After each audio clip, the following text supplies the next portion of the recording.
Welcome to Abrar electrical world YouTube channel. अगर आप समझते हैं कि हमारी वीडियो किसी लायक हैं तो प्लीज़ उनको आप शेयर कर दिया करें। आपको मैं ये बता रहा हूँ कि कोई कमर्शियल इसका पर्पज़ नहीं है, क्योंकि इतने व्यूज़ नहीं मिलते हैं, ना कोई हम मार्केटिंग करते हैं कि ये कोई ऐसा मौजू भी नहीं है कि जो इसको लाखों अफराद देखें।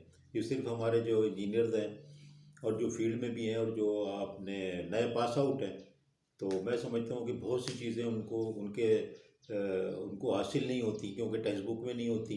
और बहुत से ऐसे भी मामलात हैं कि जो हम भी जब पढ़ते थे तो बहुत सी चीज़ें पढ़ाई नहीं जाती थी, वो बहुत डिफ़िकल्ट होती थी, या कोई टीचर मुहैया नहीं होते थे। लेकिन अब तो ऐसा नहीं है, अब तो सारी चीज़ें आप लोगों को नेट पे भी मौजूद हैं और टीचर भी एक से एक अच्छे और पीएचडीज भी हैं, हर तरह के हैं।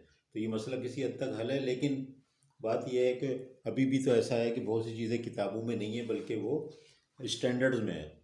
और स्टैंडर्ड में है, और अगर किताब में है तो भी जैसे स्टेबिलिटी का जो इशूज़ है, ये काफ़ी मैथमेटिकल भी है। लेकिन ये आम तौर पे जो मैं इतने यूनिवर्सिटीज़ में इन्वॉल्व हूँ और मैं देखता हूँ, प्रोजेक्ट भी कराता हूँ फाइनल ईयर्स के, तो मैं देखता हूँ कि ये जो टॉपिक हैं स्टेबिलिटी वाले, ये तो काफ़ी हद तक लोगों के इल्म में नहीं है, सीनियर्स के भी नहीं है और बच्चों के भी नहीं है। लेकिन काफ़ी लोग मौजूद हैं इस वक्त फील्ड में भी, और यूनिवर्सिटी में भी एक से एक काबिल प्रोफेसर और हैं, लेकिन तादाद बहुत कम है, तो जूनियर इंजीनियर उनके राब्ते में आते नहीं हैं। इसलिए मैंने फिर ये बहुत से ऐसे टॉपिक जो बहुत बज़ाहिर तो छोटे छोटे हैं लेकिन बड़े कॉम्प्लिकेटेड हैं, उनको टेकअप किया है। और अपना मैं फील्ड का एक्सपीरियंस है मेरा, जैसे ये सिस्टम स्टडीज़ की बात लें तो मैं 40-45 साल से ये कर रहा हूँ, तो ज़ाहिर है कि फिर मुझे बहुत से इसमें तजुर्बात भी हुए। तो इसीलिए मैंने सोचा है कि ये ऐसे टॉपिक भी अच्छी तरह से कवर करूँगा। ये स्टेबिलिटी पे कम से कम 15-20 तो वीडियो इंशाल्लाह बनेंगी। अब स्टेबिलिटी की मैं डेफिनेशन बता चुका हूँ बहुत से आपको, कई अपने वीडियो लेक्चर्स में। उसमें आपने देखा होगा कि स्टेडी स्टेट स्टेबिलिटी और ट्रांजिएंट स्टेट स्टेबिलिटी। और स्टेबिलिटी खुद क्या है? खुद ये चीज़ है कि जो भी पैरामीटर्स हैं, वोल्टेज, करंट, फ्रीक्वेंसी जो है वो बिल्कुल नॉर्मल हो, जो नॉर्मल डिफाइंड है। और अगर उससे वो बाहर होंगे, कम या ज़्यादा होंगे, दोनों केस में सिस्टम डिसेबल हो जाएगा, यानी कि जनरेटर असल में आउट ऑफ सिंक्रोनिज्म हो जाते हैं। जनरेटर आउट ऑफ सिंक्रोनिज्म होकर फिर ट्रिप हो जाते हैं, तो वो उसको हम कहते हैं स्टेबिलिटी। यानी स्टेबिलिटी असल में जो बात हो रही होती है, वो देखा जाए तो सिर्फ वो अल्टरनेटर की हो रही होती है। ट्रांसफार्मर के ऐसा कुछ भी नहीं होता कि वो ट्रांसफार्मर जो था वो लो वोल्टेज हुआ, वो ट्रिप हो गया, फ्रीक्वेंसी कम हुई तो वो ट्रिप हो गया। वो आमतौर पे आप देखते हैं, आपको पता है, फॉल्ट पे ट्रिप होगा या ओवरलोड या और करंट पे ट्रिप होगा, ऐसी लाइन का मामला है। तो हाँ, ये है कि गलत ट्रिपिंग हो सकती है फॉल्ट के केस में, और फॉल्ट नहीं है तो भी बाज़ दफ़ा रीलें गलत सेंस कर लेती हैं। तो वो डिस्टेंस रिले है जो कि गलत सेंस कर लेती है। यूनिट प्रोटेक्शन जो होते हैं उनके अंदर बिल्कुल ऐसा नहीं होता। यूनिट प्रोटेक्शन आप जानते हैं कि डिफरेंशियल प्रोटेक्शन, उस पर कई लेक्चर बने हुए हैं हमारे। तो ये इसमें मैंने वोल्टेज स्टेबिलिटी भी कवर की है पहले, फिर मैंने इसमें ट्रांजिएंट स्टेबिलिटी कवर, वो फ्रीक्वेंसी स्टेबिलिटी कवर की है, जो कि स्टेबिलिटी की किस्में हैं। अब मैं थर्ड पे आ रहा हूँ, एंगुलर स्टेबिलिटी। एंगुलर स्टेबिलिटी बड़ी इंपॉर्टेंट है, हर में मैं तस्करा तो कर रहा हूँ इसका।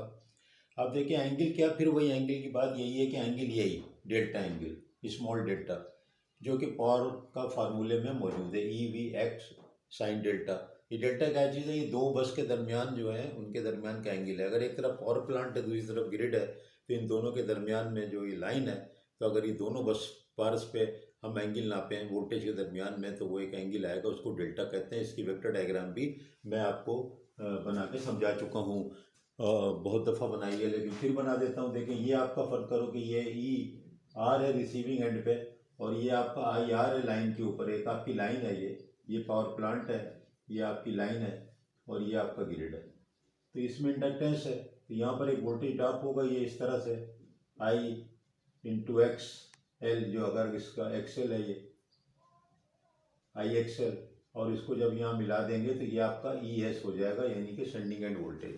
तो ये जो एंगल है दोनों का ई आर और एस के दरमियान में, इसको कहते हैं डेल्टा। और ये जो डेल्टा का एंगल जो है, यही रोटर एंगल है, यही लोड एंगल है, और यही बस एंगल है।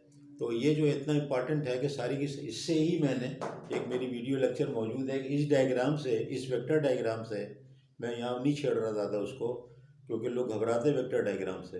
इसी वेक्टर डायग्राम से ये फार्मूला जो है ये निकला है। इसमें साइन लॉ लगाया है, sine law, sine A over A, sine B over B, sine C over C, और उसके बाद उससे ड्राइव किया गया फार्मूला। इसको कहते हैं पावर का फार्मूला। इलेक्ट्रिकल पावर के लिए मैंने पी लिख दिया है, और यहाँ पर जो पी एम है ये मैकेनिकल पावर है। अब आप देखें, अज्यूम करें कि ये एक अल्टरनेटर का कर्व है पावर का, और ये जो पैराबोला है ये है इलेक्ट्रिकल पावर का कर्व, और ये जो हॉरिजॉन्टल लाइन है ये पावर मैकेनिकल की है।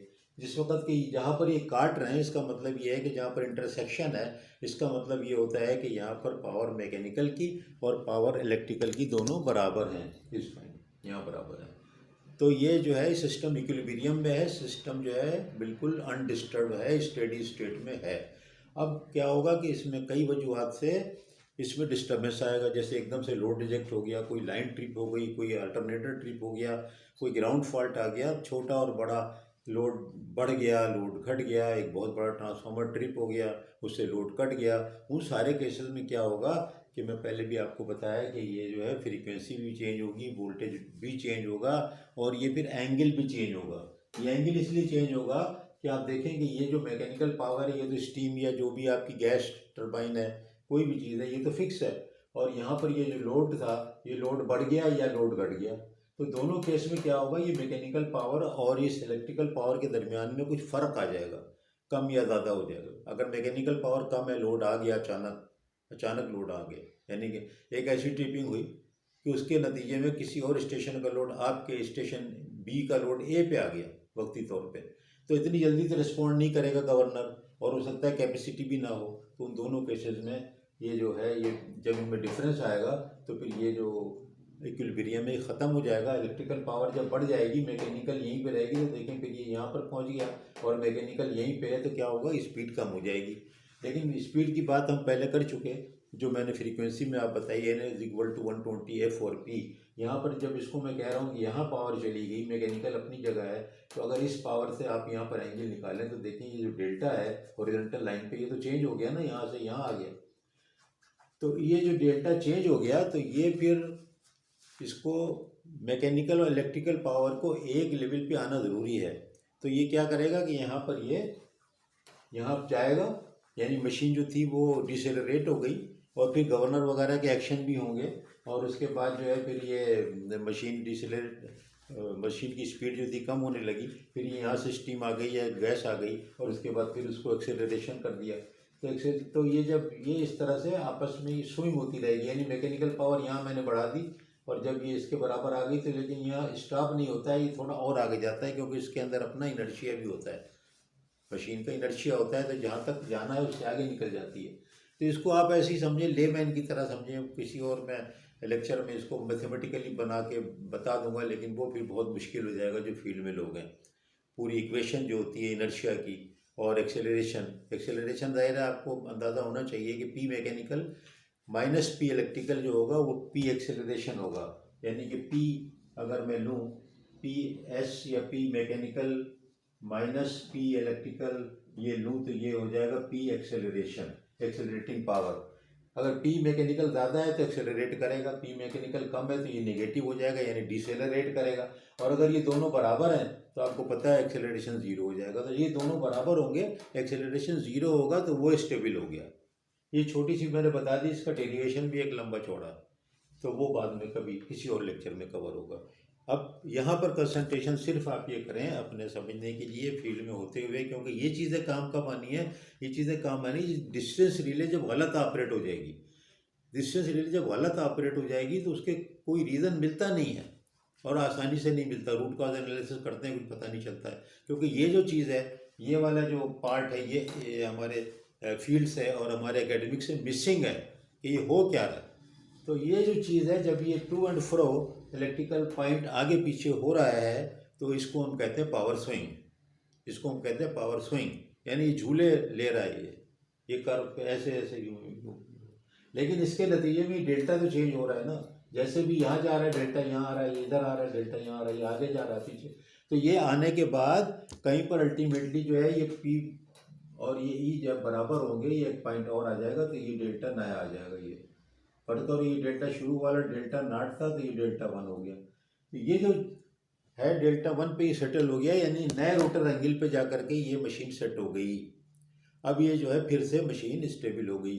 तो ये जो है इसको हम कह रहे हैं एंगुलर स्टेबिलिटी। कि ये एंगुलर स्टेबिलिटी, ये नया एंगल आ गया, ये नहीं ज़रूरी है कि पुराने एंगल पे मशीन आ जाए, वह नया एंगल सेट हो जाए और उस जगह पे ही सेट हो जाए जहाँ पी एम और पी ई इक्वल हो जाए, एक्सेलरेशन ज़ीरो हो जाए। ये एक दफ़ा में नहीं आएगा।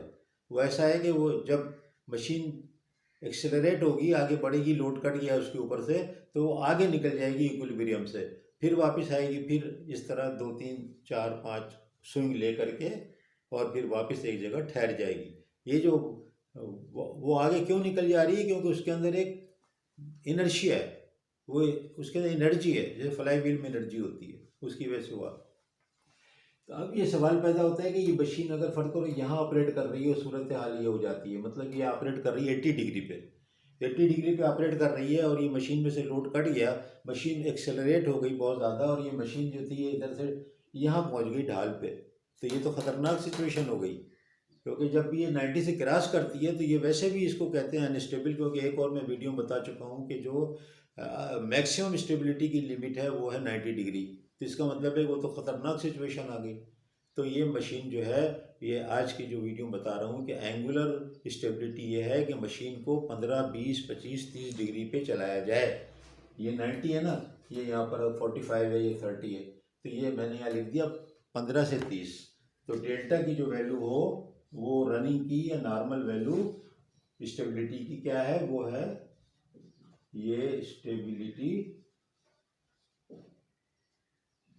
सेफ स्टेबिलिटी लिमिट, इसको हम कहें सेफ स्टेबिलिटी लिमिट, यानी एंगल की जो सेफ स्टेबिलिटी लिमिट है वो 15 20 25 30 तक चला है, 40 तक चला लें। उसके इतना मार्जिन छोड़े हैं कि अगर डिस्टर्बेंस कोई आता है बड़े से बड़ा भी, तो मशीन जो है उसको बर्दाश्त कर सके। मशीन जो है इतना आगे जाए पीछे जाए, आगे जाए पीछे जाए, 90 को क्रॉस ना करे, 90 को क्रॉस करके भी वापस आ सकती है। हम जब डिटेल में किसी और वीडियो में जाएंगे और उसमें में तो आपको बताएंगे कि ये वापस आ सकती है, जिसको कहते हैं इक्वल एंगल क्राइटेरिया।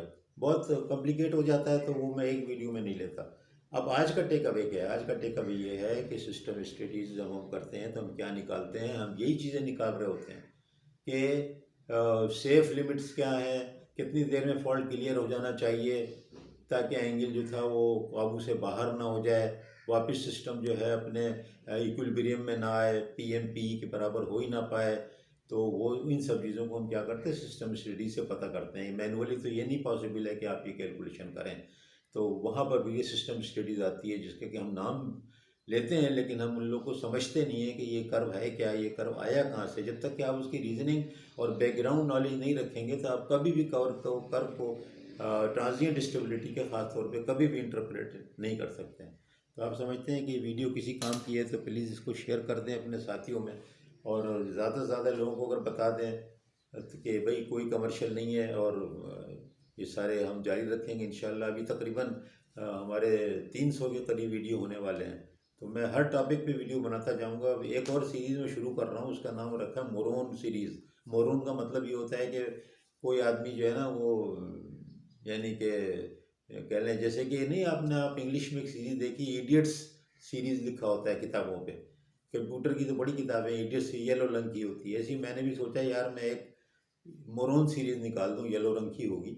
तो आप उसमें देखेंगे कि यही चीज़ें मैं बहुत ही छोटे तरीके से आसान उर्दू में बगैर किसी डायग्राम के समझाने की कोशिश करूँगा, ताकि जो आदमी बिल्कुल भी ये मैथ के चक्कर में और ये चीज़ों में नहीं पढ़ना चाहता है तो वो जो है फिर एक बिल्कुल छोटा सा बात को समझ जाए। तो उसमें मैंने 2 3 मेरे लेक्चर अभी आने वाले हैं इन्हीं चीज़ों पे। ये चीज़ें भी मैं बहुत ही आसान अल्फाज में बगैर डायग्राम के उनमें कवर करूँगा। डिस्टेंस रिले वगैरह भी बगैर डायग्राम्स के उसमें कवर करेंगे इंशाल्लाह। तो प्लीज़ इसको सब्सक्राइब कर दें, शेयर कर दें। बहुत बहुत शुक्रिया।